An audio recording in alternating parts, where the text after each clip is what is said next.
Hello, and welcome to another edition of Simon Says.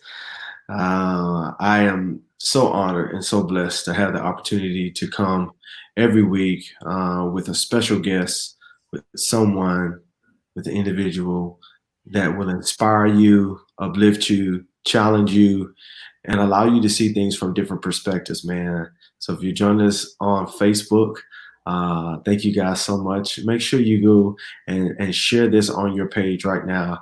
I am sitting with the one and only Simeon Moultrie, pastor extraordinaire. He don't. He's not gonna like any of these any accolades. He's not gonna like these accolades at all. But he is a thinker. He is a leader, and I don't like to say it this way, but I'll say it this way. One of the nation's best kept secrets, and hopefully he won't be a best kept secret long. But when I was so some of you may know, at the beginning of the year, I was in South Carolina for almost 2 months, helping my mom with my father. And Simeon, we would go work out together. And it just kind of happened. We were at the same gym, and he's doing this thing, I'm doing my thing, and him along with some other brothers were so encouraging through that time, and just to kind of take my mind off of what was going on in life, man. So, man, I appreciate you, man. Thanks for coming on Simon Says, man. How are you? Man, I'm good. I'm honored to be here. And yeah, I remember the gym days, you and Joe going at it, taking it to the limits. Nah, man. You gotta have somebody. You gotta have some people in your corner, man. That's gonna push you, man. That you can talk trash with for a little bit, man. To keep, because it can. You can have some brutal days in the gym, man. Yeah, absolutely. And you and Joe, y'all took it to a whole nother level. So I knew my place. So I just sat back and enjoyed the entertainment, So yeah, absolutely. Oh, man. So if you don't know, Pastor Simeon Moultrie is the pastor of the Brook in Columbia, South Carolina, my hometown. And he is doing a phenomenal job with him and his wife and the host of leaders there, volunteers there, and staff. They're doing an amazing job. And what we're just going to do is just have a conversation centered around, there's a lot of different things that people are doing. They're pivoting. Everything is streaming. Thing is online.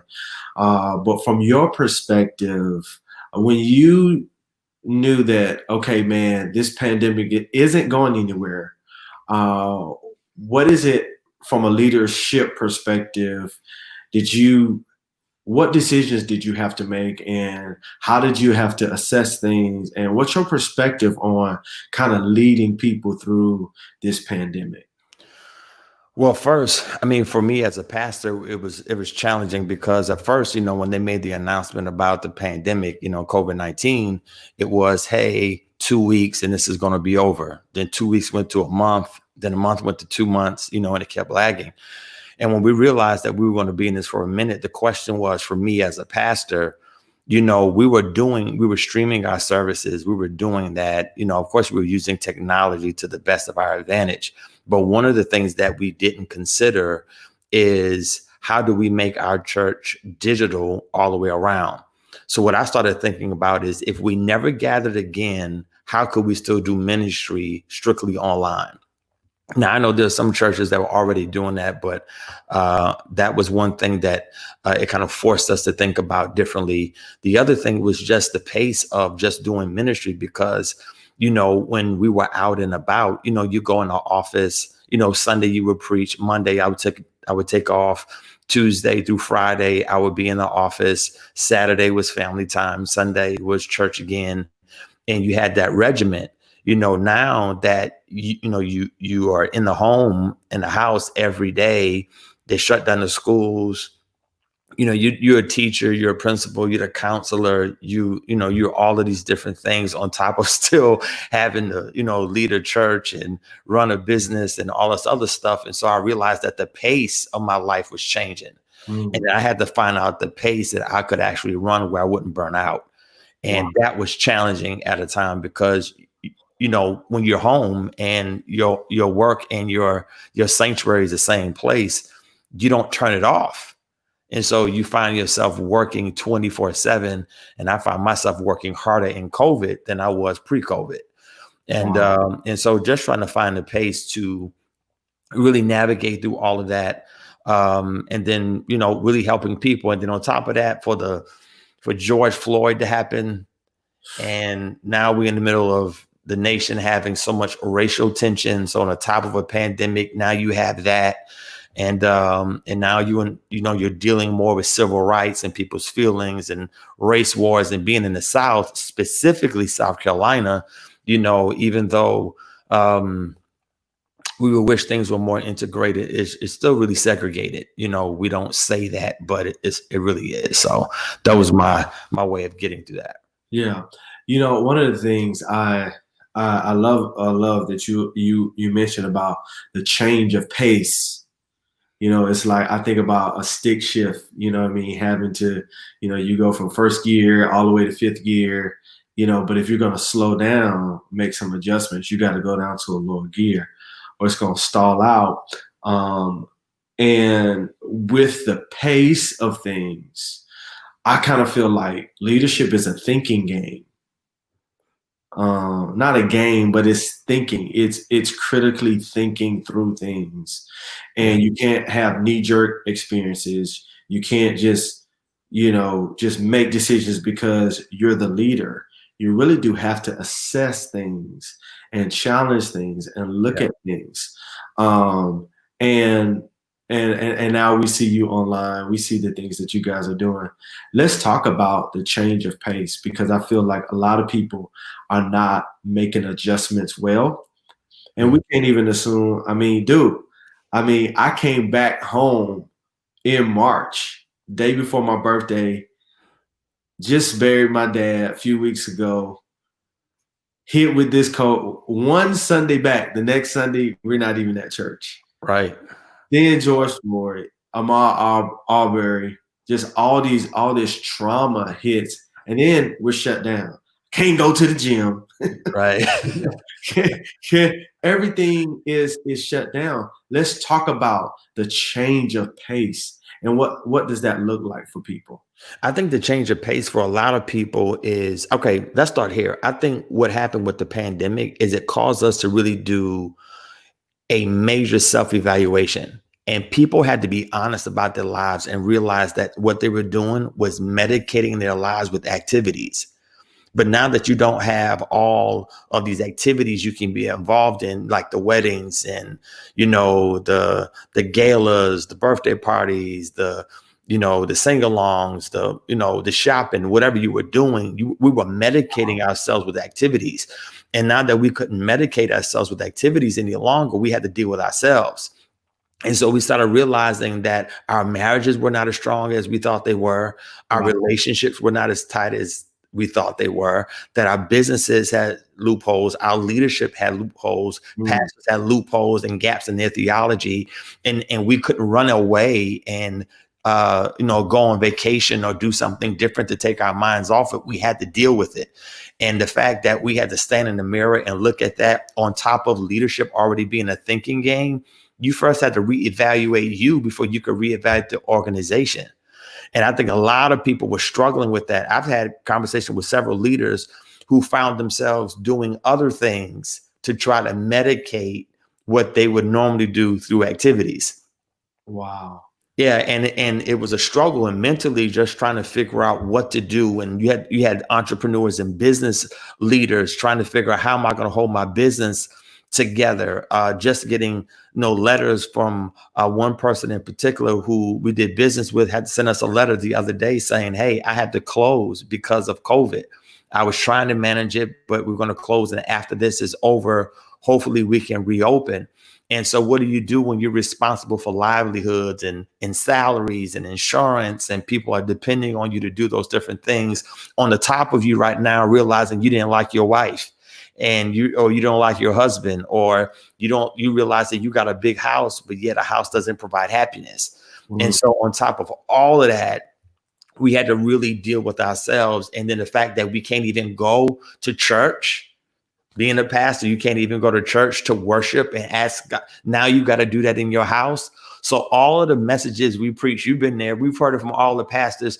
You need to have a relationship for yourself. You need to learn how to go in yourself, go in your living room and praise God. Yet you in your living room now, and now you have to do what we've been preaching all along. And now fathers had to become pastors of their homes, and we had to figure out how to lead spiritually. And I think just the mental fatigue that now we have to figure out what works for us and what doesn't, what's really important and what isn't important anymore. And I think when you find that, everything else changes. And at this season of our life, we got to be willing to realize, I said this morning on the IG Live, if you're going to have wins in this season, you have to choose your losses. Wow. I love the fact that you mentioned that we've medicated our lives with activity. That many people medicate their lives with activity, and so we're just being busy. Yeah, we're just busy, and now we're having to reassess. We're having to rethink, retool, recalibrate everything in our lives. Like I talked about a few weeks ago about, cultivating on purpose. I can't remember the title of the message, but I was actually, what are you doing in this season? What are you cultivating in this season? And the reality of it is that not all of COVID has been bad, but there's bane and blessing. There's hurt and healing. right. And a lot of people are still continue to struggle through this type of things because I feel like, to your point about wins and losses, we don't like to lose. Watch this. And not only do we not like to lose, we don't like to let things go. Absolutely. And so we hoard things in our mind just as though we hoard things in a house. Yeah, that's good. And that becomes a problem area. And I think that that's a part of what we're seeing now is real discipleship. It's like, you can't use church as a crutch. You really actually got to work this thing out. And it's difficult for people. Right. Because it's like, well, I've been taught to win my whole entire life, but nobody prepared me for the challenges that will come my way, I would have to be forced to let something go. Yeah, even with letting go, sometimes the reason why we have problems letting go is because we don't want to change, even though we're praying for change. Wow. Because oftentimes what we do is we see something and we identify, hey, we need to change this policy, this system, something's wrong, because you can identify that.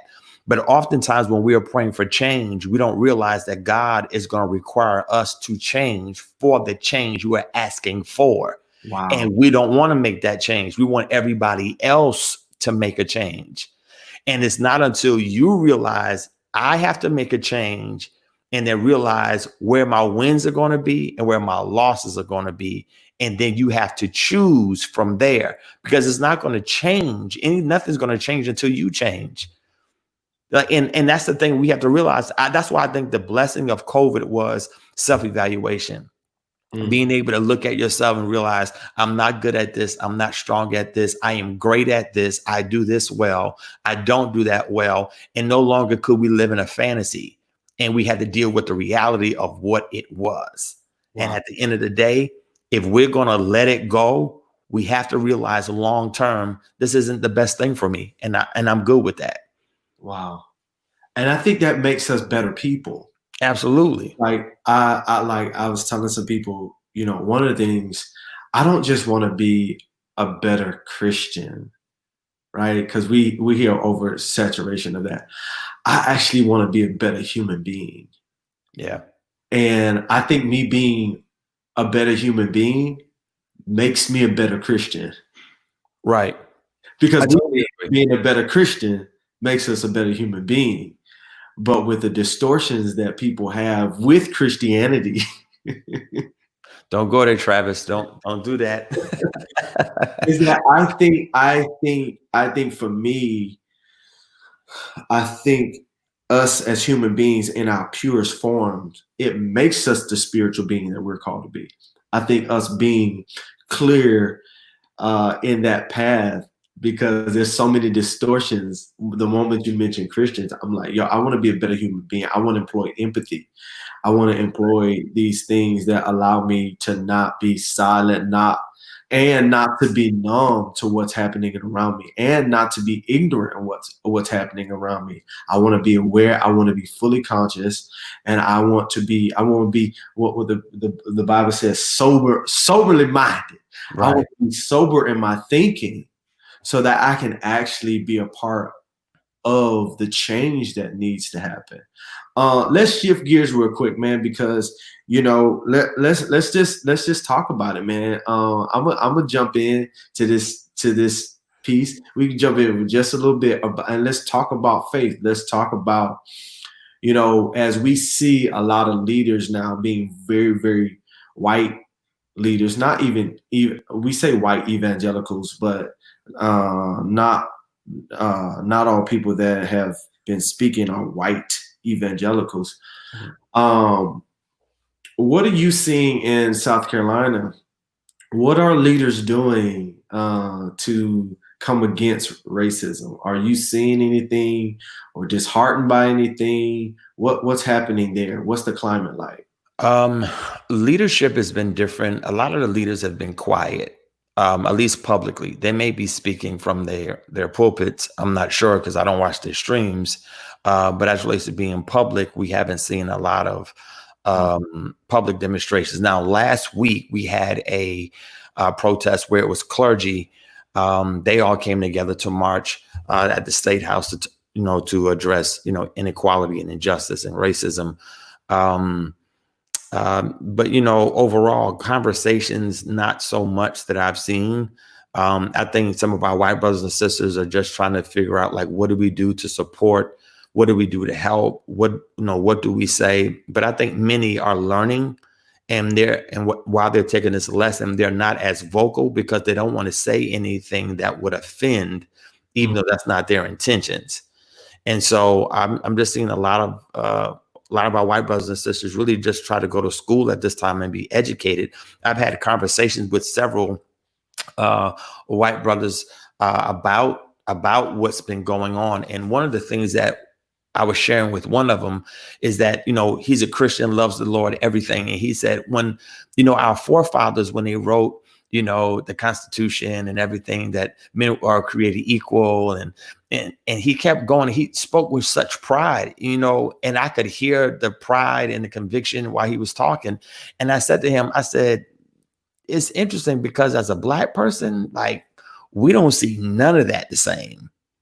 Like, you got to understand, we weren't 3/5 of a person until Lincoln.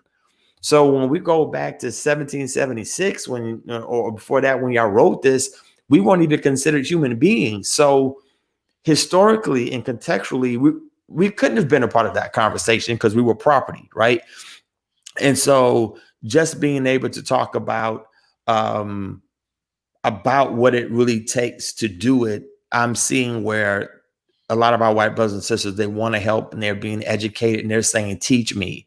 I don't want to assume anything anymore because I didn't realize it was this difficult living in America as a Black man. Yeah, one of the things that I could just feel the heaviness. One thing that we did as a staff, we just had a mental health day.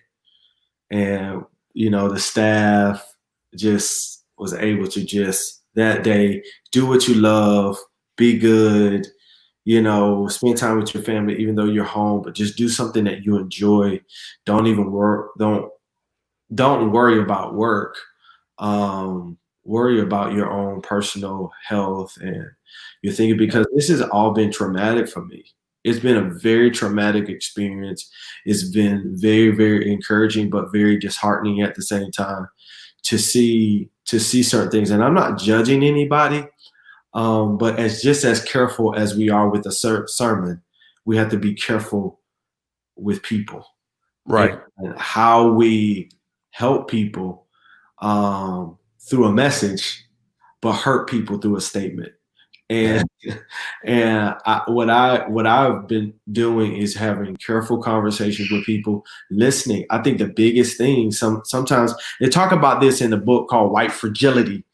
Is that when you start bringing up the race thing, a lot of people get defensive. A lot of people bring up history. Well, we did this. Well, we did that. Well, we did that. But clearly, we see that there are issues in our country. And I do believe that the church is a part of this change. I do believe that the church is a part of the conversations.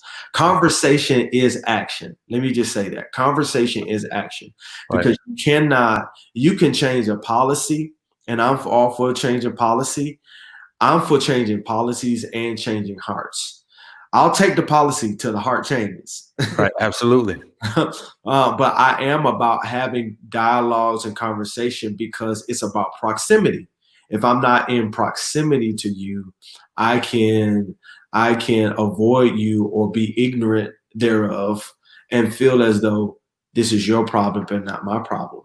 And what we've been doing here, just so guys, if you watching, we've been working behind the scenes trying to just get some things to educate people, and we're going to be launching some things online soon that will help not only our congregation but other people have these conversations, get educated, get the knowledge that they need. But South Carolina, man, South Carolina is steeped in it. South Carolina is steeped in this racial ideology, white supremacy, and it's embedded inside of white churches. It's embedded inside of the culture. I mean, dude, where my dad pastored at off of Cherokee Boulevard in Elgin, South Carolina. I mean, the Ku Klux Klan, them jokers is right around the corner. Yeah. You know what I'm saying? And so let's not act like this is not a problem. You know what I'm saying? Right. Like, this is still a problem. I don't care how much we develop.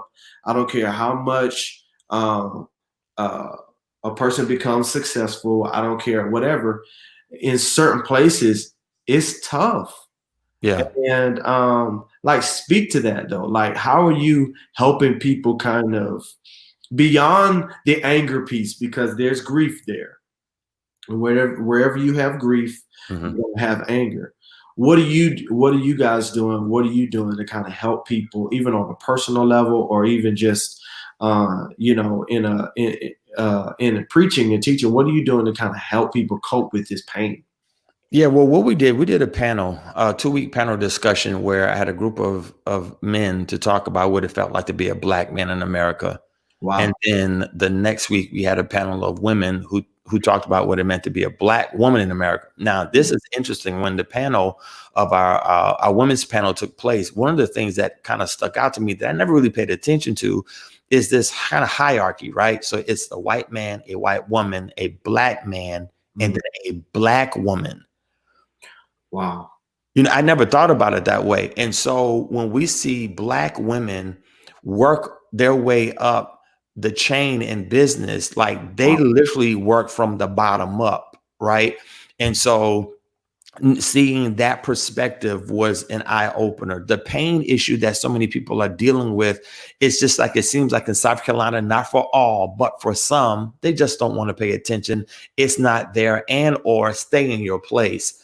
And so I try to be very careful here because, South Carolina was the first state to secede from the Union. I mean, like, all of that. Like, so South Carolina is the most, what's the word I want to use here? Conservative of all the states. And then I'm in the capital of the most conservative state. So what conservative means here is an extreme really from other places. And Wow. so the racial tension here is thick. You know what I'm saying? So what, 2, 3 years ago is when we finally took down the Confederate flag. Different things like that. But I'm hopeful because I see so many of our white brothers and sisters marching with us, protesting with us, a part of what we're saying as relates to speaking the legislation, as relates to helping people. I haven't had a lot of people to call me in regards to how do I handle this. So I just think like for most of us, we're just trying to manage it ourselves. And so I'm just trying to figure out as a pastor, because nothing has really come up here. So, I pastor the brook, not the world. I think that's something else people have to understand, even though most of our churches are global now, that we don't pastor the world, we pastor the church that we pastor. So I speak to those who I'm responsible for. Yeah. I think, but that's powerful though. I think, one of the things that, and if you guys are leaders that are watching this, I think there's so many different ways that you can leverage your influence and your voice. There's certain people who are protesting. There's certain people that are saying, hey, we're dialing down into the polls. We're dialing down, making sure that our people can get to the polls. We're making sure that these things are legit. Whether it means certain people in your congregation are actually volunteering at the polls. Like I think there's certain things that as we think thoroughly about, there's certain things that we can do on a local level that hold people accountable. Hey, Travis, I want to say something right quick when you said that. So let me tell you something that happened, I believe, 2 weeks ago. So we voted for the primaries, right? Mhm. So because of the pandemic, what they did, they consolidated 19 districts to 9. We had people standing outside for 5 hours in predominantly Black areas. Some people didn't vote till after midnight, so we didn't get the numbers to 3, 4 o'clock in the morning. Some people's names were not on the ballot and they were running for office. And you had all of these different challenges just here in South Carolina, Richland County specifically, where we saw voter suppression clearly. So where are the machines? If we're consolidating 19 districts to 9 districts, where are the machines? Volunteer services were cut in half because most volunteers who work during the polls are senior citizens. Yeah. Because of COVID and them being most, susceptible to the spread of COVID. Yeah. A lot of them stayed home. And so you didn't have volunteers. It was hot. It was like almost 100 degrees out here, standing in line for 5 hours. One lady who was pregnant passed out as she was walking into the building because she stood outside for so long. Thank God she's all right and the baby's all right. But just so many different things that you see that make young people not believe that the voting process is really changing anything. And so then you have our young people protesting in the streets, and I appreciate their protesting, but then you also have others who are behind the scenes having meetings, trying to speak to legislators and those who work in Senate and the representatives, and just trying to make all of the pieces come together. Because I believe that if we're really going to see an impact, we have to understand the long-term goals that we have. Wow. Work together as a team and not separately. And so you end up having a greater impact if we do that. Wow. That's huge, man. And I think the ability to see that, to discern that, now gives you leverage to go, okay, on the next thing, this is what we need to see. This is because I also feel like even though, everyone's not pastoring the world, you're the pastor in a city. Right. You are a pastor, and this is how we think. Hey, I want to know, what is the policing? Is there a chokehold? They address that here. Policing policy. All of that, all those types of things is calling these people into accountability. And I think we have to, and I'm only saying that is to say, let's leverage our influence to hold people in our city accountable. Why? Because our churches are paying taxes. I'm sorry. I mean, but we are. I mean, what we do there, we're tax exempt, but we are paying To Oh be yeah, you got employing taxes, you got members who come and who pay taxes. So yeah, the yeah, church is property paying taxes, taxes. Yeah, everything, like, absolutely. all those types of things. And so we're a part of the community. And I think for so long, sometimes people can have a building in the city, have a church in the city, and don't even care about what's actually happening in the city. But now we're kind of forced to look at all of that. And I know that's not your story because you guys are very involved. You guys do community outreaches. You guys are very involved. You have some very influential people that also attend your church that are doing some major things. But the real identity is that what does it look like for us beyond the pulpit, beyond behind the, holding the microphone?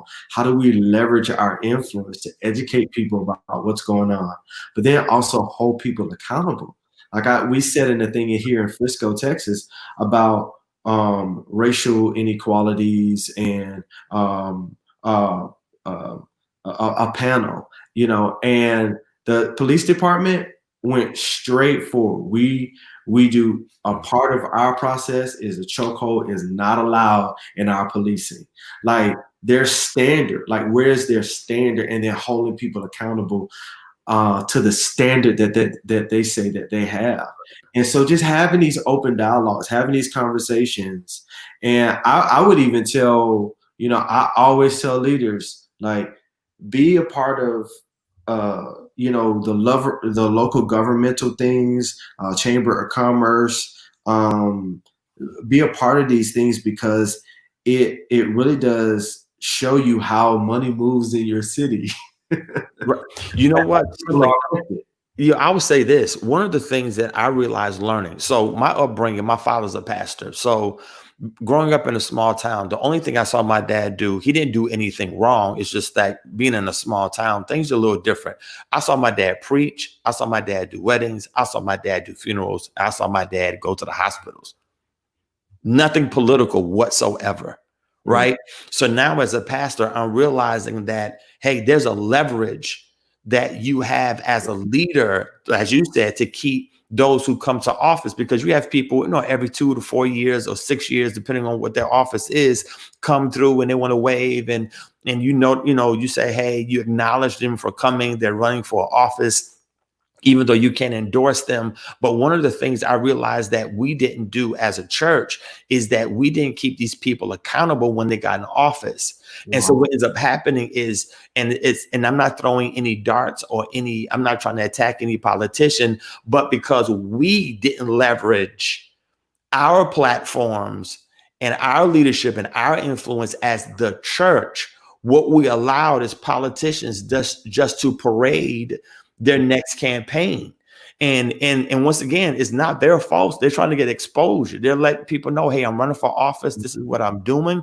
But what we have to do is say, wait a minute, look, if you're running here, what are you running for? What are the key trying to address? If you're going to get in office, these are the things that we need you to stay on top of. We need to have people at city council and county council meetings. We need to make sure that they're getting ready to do something. We know about it. And if we need to raise our voices, we can do that. But because we just want to pray this stuff away, and we just want to fast it away, and we just want to preach it away, you can't really see the effects of it really taking place, because what we're doing is thinking within the four walls of the church instead of thinking about what really happens outside of the church. And I'm talking about the four walls of the building.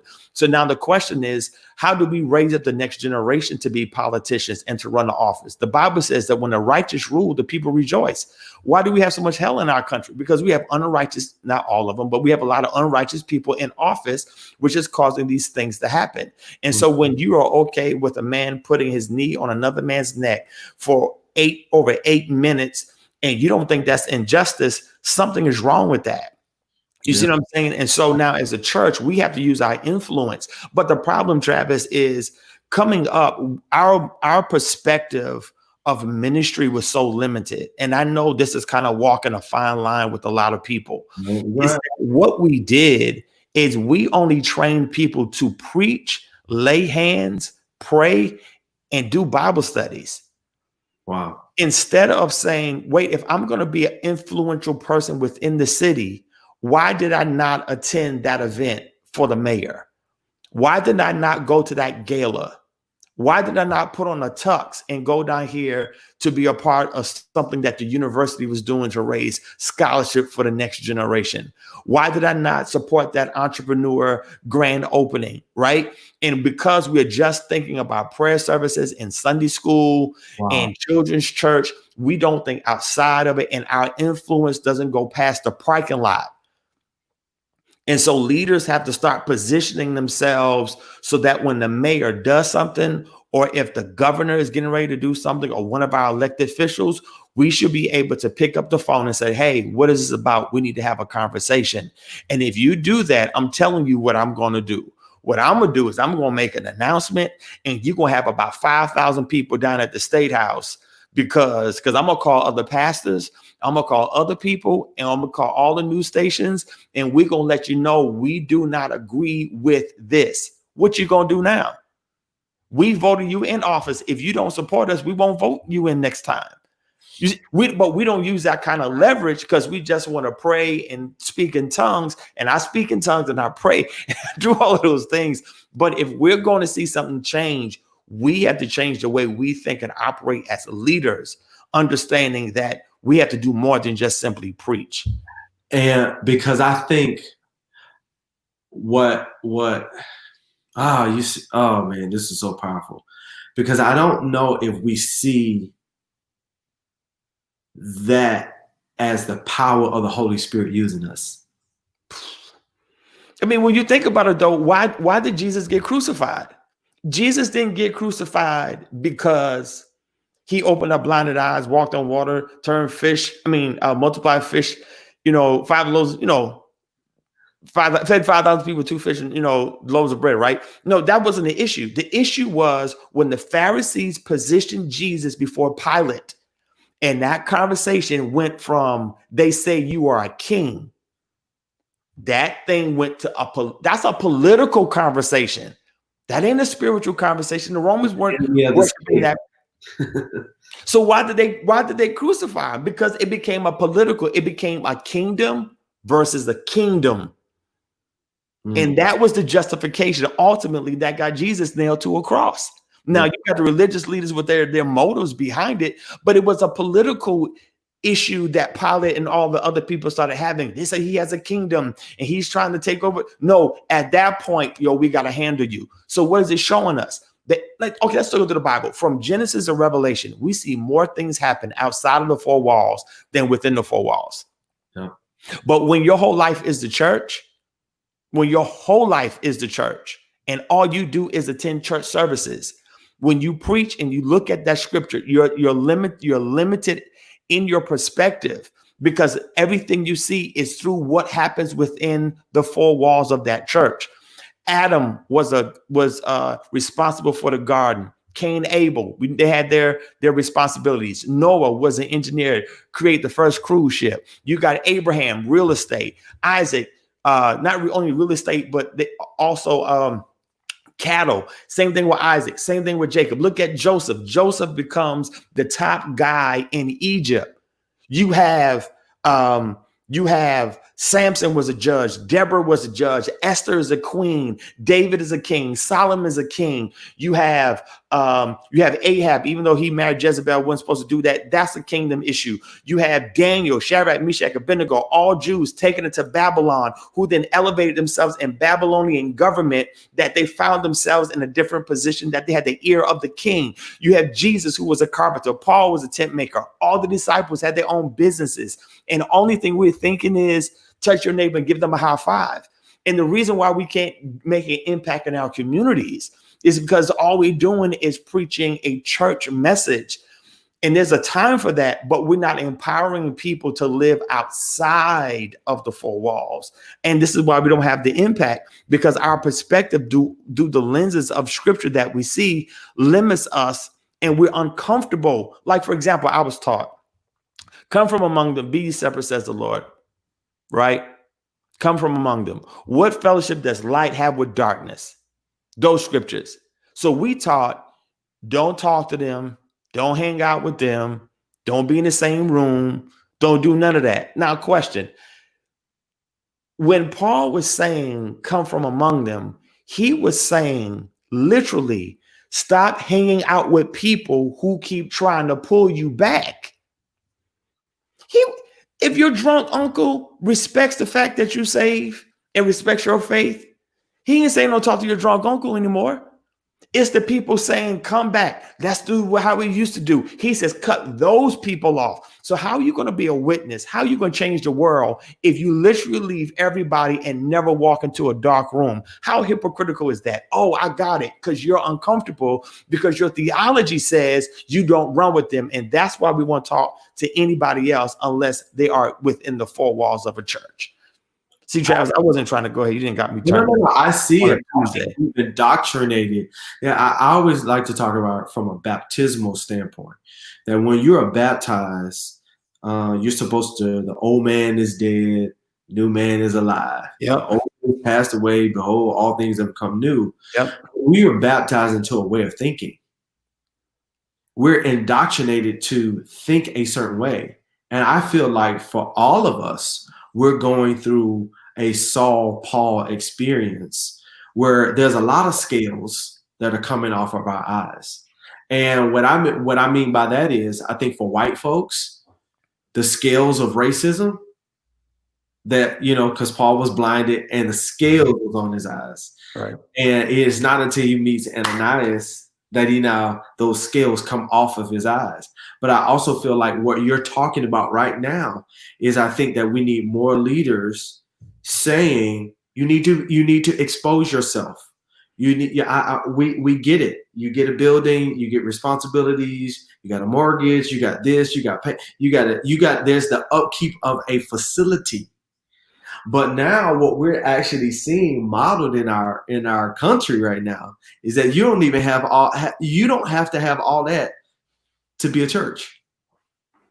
No, not at all. So God is using this moment for even all of us who, the majority of our week, every single day, you put in 10 to 12 hours or more in a facility, helping people. And I believe that we're so called to help people, but I also think that this moment is stretching us, because even in our greatest effort to be effective, there was still scales on our eyes. And now God uses this pandemic to say, oh, you don't really need all that. Oh, you don't really gotta have that. Oh, you don't, okay. How about less is more? Right. How about less is more? And here's what I believe, that churches and ministries and businesses that are being successful at this time are not just ministries and businesses and churches that have great content. Watch this. There are places that people can trust. Right. That we are seeing more than ever that people trust your voice. That's why they tune in on the weekend.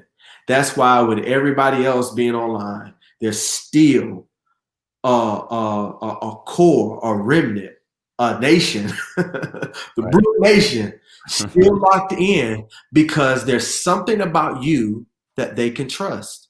And there's something about people that can trust the ministry I'm a part of, that they can trust. There's this sensibility that people know, I'm not just going to get fed. They care about me. Yeah. And one thing that I love about the Potter's House, North Dallas, specifically, love Bishop Jakes as well, but North Dallas in this particular situation is the position of the Bradys. You know what I'm saying? For them to be white pastors, but they've been dealing with and fighting this whole racist issue for a while, but yet they weren't moved, and they continued to do what they were doing. And to have people like that, I think is just absolutely phenomenal. You know what I mean? I just think I think they've led the way. They continue to lead the way in that respect. And man, I admire them and respect them for their ministry and what they've done, not only in Texas, but North Carolina when you guys were in there. And just to be able to speak to it, not I feel bad about it, I can speak to it because I've experienced it and I know what God can do, And so, I mean, kudos and shout out to, Bishop Brady and Pastor Cheryl Brady on that. Yeah, I think you cannot watch it. Everything is about proximity. Everything is about proximity. You can't do life with people, right? Yeah. And then demean people. Yeah. When you do life with people, there's a certain sensitivity, humility, trust, honesty that you employ, and listening and hearing that you have. That when they're not in proximity to you, you say things because of who you're in proximity to. Right. And so, man, when you have people like that, and listen, it's 100% legit. Like, at the end of the day, it's 1,000. This is wrong. This is, and to be able, I don't know, we did a panel a few weeks ago and allowed us to voice our concerns and not take on the position to defend white folks because you white. Right. Absolutely. You know what I'm saying? Because I think that's what happens sometimes when you have these honest conversations. You gotta be able to handle the tension well. Right. You gotta be able to handle the tension well and realize that sometimes there's a target on a person, but we are addressing a system. And let me tell you the difference. Let me tell you one of the fundamental differences, not only just about family, not just about, son-in-laws that are Black, being in the Black community and preaching and teaching and being faithful to what God has called them to, is kingdom. Right. And when you have a kingdom mindset, you stand for the kingdom. Right.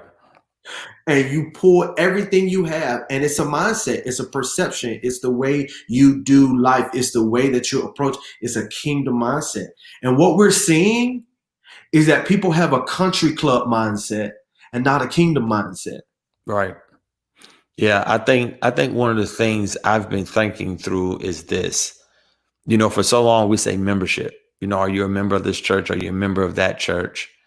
And a lot of people will put their names on the roll and say, I'm a member of this particular church. Uh-huh. But the question is, are you partnering with them? Wow. Not are you just a member? Like, are you supporting? Are you involved? Are you a partner? Are you walking alongside with? Not just my name is on a roll and I want special privileges.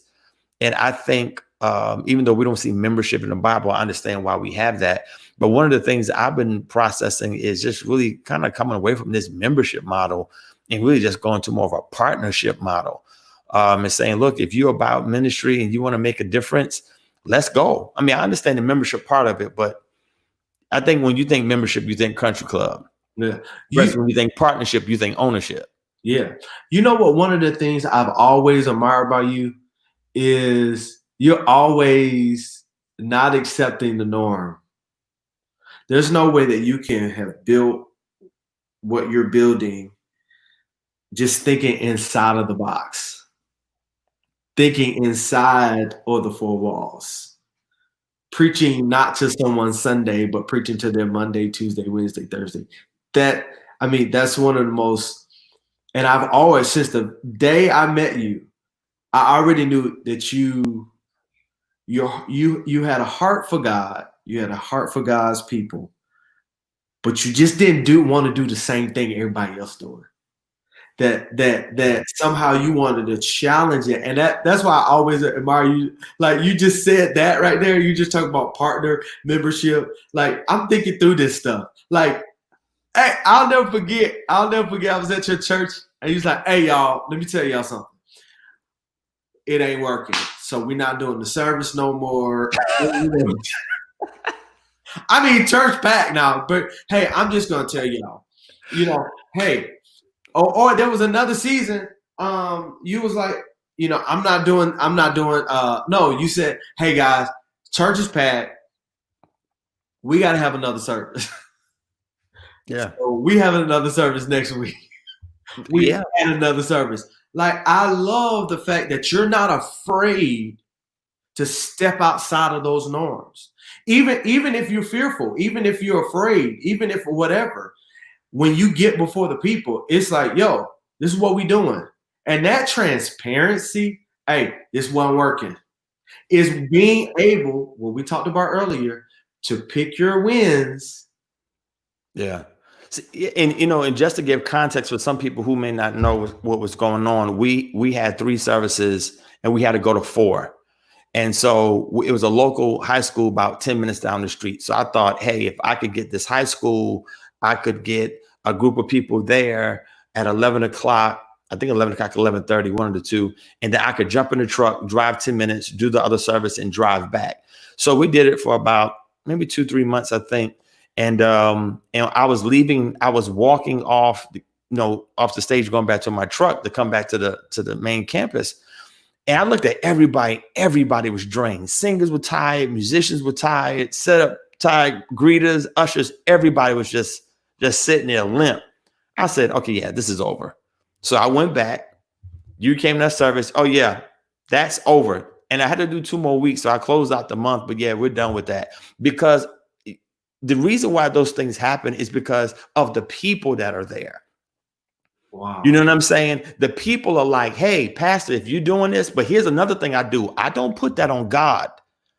A lot of pastors be like, I prayed about it and the Lord said to go to another service. No, we're packed. We need to go to another service. But it got to the point now that, people, because they know the pattern, they start coming to me now saying, hey, so when are we going to do? Because we already see this happening. Wow. And so it's easier to make that transition because of the people that are at the brook. And it's because of them, honestly, that those things happen. I could say we're doing another service, but they got to come and show up. I need volunteers there and support and all of that. And they're like, whatever we got to do, we're going to do that. But you know what, Travis, I remember once I was in a meeting, and I'm going to tell you where this comes from. I was in a meeting once, and I want to be careful how I tell the story. And a pastor was sharing with us that someone asked him, how does it feel to be on the top? And so the pastor's response was, it's not how you get to the top, it's how you stay on top. And I was sitting in that meeting and I was like, who said this was the top? And I realized that once you think you've arrived, you stop being creative, you stop innovating, you stop challenging status quo, and you settle because you think you have arrived. And the first scripture that came up in my mind was, I press toward the mark for the prize of the high calling, which means you never get there. So in other words, as long as I'm pastoring the brook, we're going to continue to change whatever we need to change and do whatever we need to do because we haven't arrived and we're never going to arrive. I see my relationship with God and my purpose as a part on a track. I'm running my race until I need to pass the baton to the next person to continue running the race. Wow. And that's how I see it. I don't see. So when I come to the end, I can say I fought a good fight.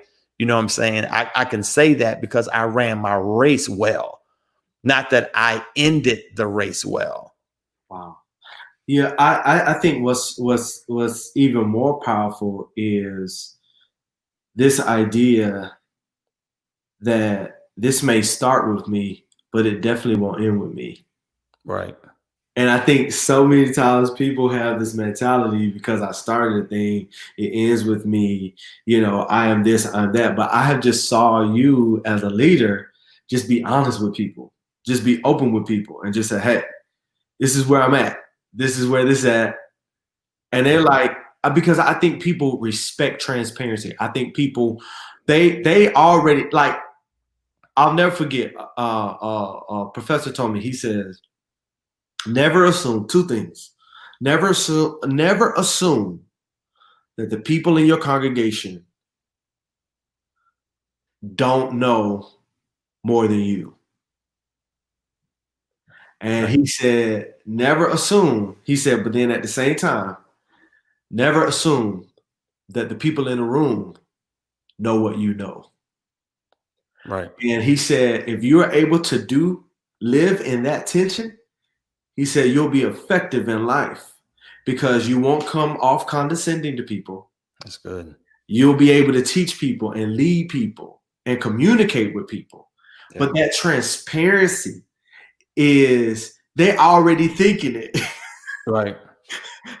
And you're saying what they're already thinking, like, how long we gonna do this? It's like, hey, it's over. Yeah, and nobody fought. They started shouting. Oh, they went to dancing. They were so happy that it was over. But they did it because they understood, I believe, my heart. And I think one of the things I've learned, and I give shout out and kudos to one pastor who taught me how to be transparent, and that was Ron Carpenter. Ron Carpenter taught me as a pastor how to be transparent. I saw how when he was in Greenville, specifically how the way he would just navigate through certain things, and I was like, I ain't never seen nothing like this. Wow. And saw his level of transparency, and it was one of those things that connected me to his ministry was his transparency. And I realized that you could do that versus being taught you never show people your weaknesses. You never show people that, you always got to be strong. And I think when we do that sometimes is that people begin to see us as superheroes and not humans. And when we slip up or we make a mistake or we fall short to their expectations, they're so hurt and they're so wounded by it. Yeah. And I mean, I think everybody has an ego, but I don't have an ego like that. If it ain't working, it ain't working, but I say stuff like, hey, I want to try something. Yeah. And they'd be like, what we trying? I'm like, I want to try this because but I present the problem. Y'all see this, right? Yeah. Okay. So we're going to try this. That didn't work. Now we're going to try this. And we keep trying it till we figure it out. I mean, it's the same thing when you're trying to put something together. You try to put a piece together and it don't work. What do? You go back to the instruction manual. Oh, I grabbed the wrong piece, and you keep working it until you put it together. That's what vision is. I'm going to say this last thing, man. One thing I learned from an older pastor, he said something to me. I was looking at a building and he had several campuses and he was consolidating them. He was closing campuses. And I said, why are you closing campuses? He said, the vision changed. I said, excuse me? He said, the vision changed. And when he said that, it blew me away because I never thought vision changed. He said, depending on where you are in your life and the season you are in your life, you have to change what you're doing because he said, I'm 70. I can't do what I did at 40. I had multiple campuses at 40 because I could do all the campuses. I'm 70. I can't do all these campuses. So what I'm doing is I'm now passing them over to my sons and now I'm giving them the churches and they have the right to choose what they're going to do. But for me, I can't do it. The vision was to expand. Did we expand? Yes. Now I'm going to give them that. And now the vision is bring everybody else home and solidify where we are. Wow. Blew me away. And sometimes we're so stuck on what we see, we're not willing to change, not realizing vision changes. Wow. Pastor, man, we are out of time, man. But I gotta have you to come back and share with the people, man. This was so good. Hey, to be honest, there's certain people that come on the SimonsSays that we're just giving them in a sneak peek into our personal conversations that we have because iron sharpens iron, man. But man, I appreciate you guys. You're on social media.